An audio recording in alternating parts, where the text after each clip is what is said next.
Speaking a little bit further about what Senator Rohrabaugh touched on, I think we need to take a step back and remember a little bit of history. When I didn't vote for Governor Malloy, no surprise to most folks, but I didn't vote for Governor Malloy, and I certainly must say that I was very excited about change. Anytime there's a change, after he took office, anytime there's a change, people get very excited, and there's something new, there's a rebirth, there's going to be new administration, some new faces in the administration, some at the risk of saying old faces, longtime faces here in this building in new roles, and people that are friends of ours and people that we deal with on a regular basis. And it was exciting. And the bipartisan nature with which he took office was very exciting.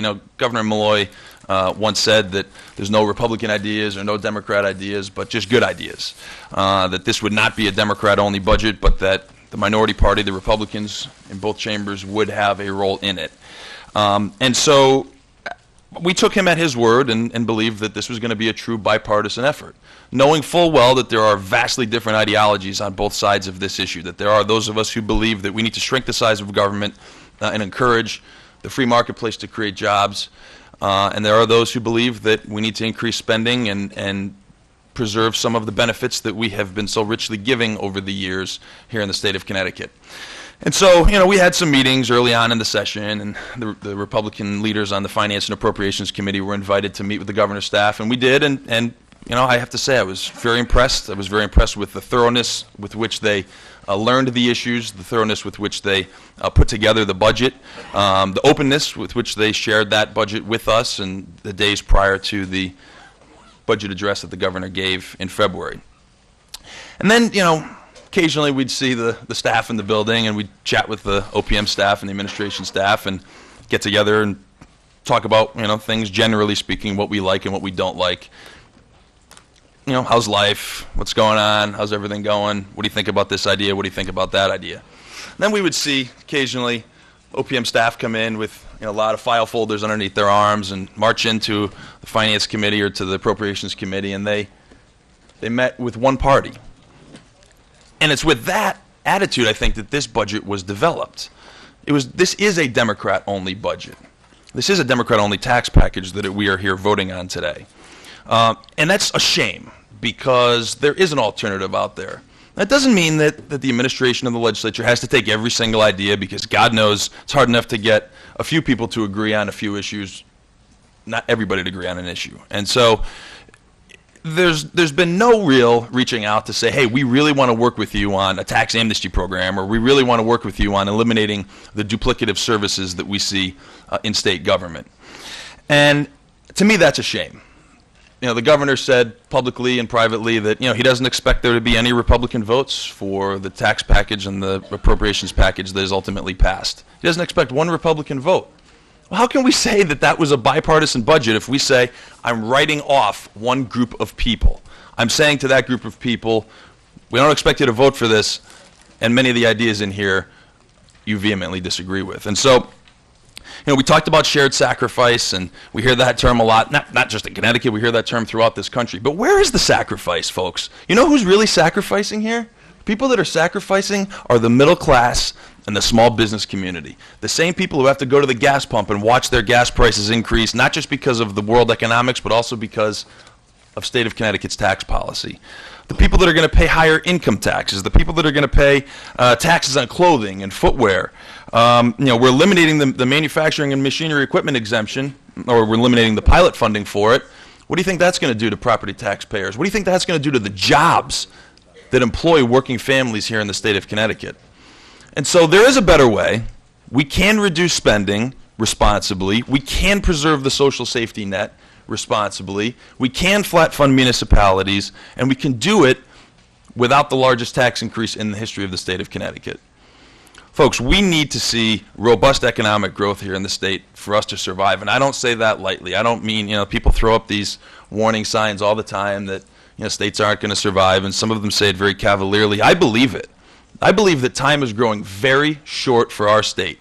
We had the Connecticut Society of Certified Public Accountants in here a few weeks ago, and they warned us that Connecticut's not about to go broke, or is not going broke. We are broke. Not even addressed here in the budget deal that has been crafted are the huge unfunded pension liabilities that we have and the huge state employee health liabilities that we have. We have some serious ongoing problems as a state. And if we're going to address those problems, we have to make tough decisions. It means we have to say no to people. You know, if everybody's successful in protecting their own little piece of the pie, whether that's state aid to municipalities, if that's your issue, or certain healthcare issues, et cetera, if everybody is successful in protecting their own little fiefdom, nothing changes.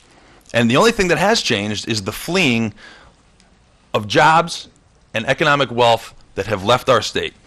I've said before here, probably too many times, that we haven't created one new net job since 1989. We all know how much state spending has increased since 1989. Not one new net job. And everywhere I go, if I go to the gas station, the grocery store, wherever I go, people say to me, "What are you guys doing up there?"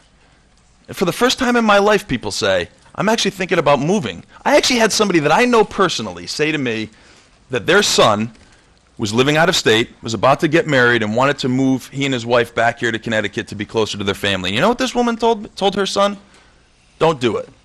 Stay in South Carolina, because there's no opportunities here. Are we creating opportunities by raising taxes and not dramatically reducing the size and scope of state government? Are we creating economic opportunity for people? Are we empowering the vast number of small businesses who actually still operate in this state to create more jobs? We're not. We're losing jobs. They're leaving. We're hearing rumors all the time of big companies leaving, and we're seeing with our own two eyes real Connecticut companies laying people off and shipping jobs elsewhere. Folks, this is not the answer to our problem. We need to reduce the size of government responsibly without slashing the safety net. We're not talking about throwing people out in the street or throwing homeless nursing home residents out of their nursing homes. We're not talking about that. We're talking about making tough decisions to eliminate programs that are not core functions of government. Can we honestly say that we dug down deep and did our best here? I don't think we can. We need to go back to the drawing board. We need to work together.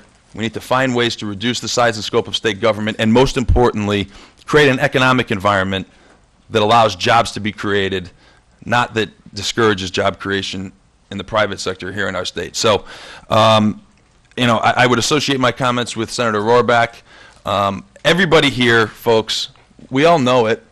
We all have middle-class constituents. They all come up to us and talk to us every single day, or send us emails or call us or what have you. And I know that you're all getting the same phone calls I am. The phone call is, "What are you guys doing? What are you doing? I can't afford to live here anymore." A guy that makes $60,000 a year and has a mortgage and a college tuition for his kid and who puts gas in his car, you think he's happy about this? Does this help that guy? It doesn't. But you know what it does? It preserves the institution of government that we have created and built up over the years here. It preserves all of those programs that are not core functions of government that we can do without. You all get the same phone calls I do. I know it. Bottom line is, we have to create jobs and create opportunities here in the state, and this doesn't do that.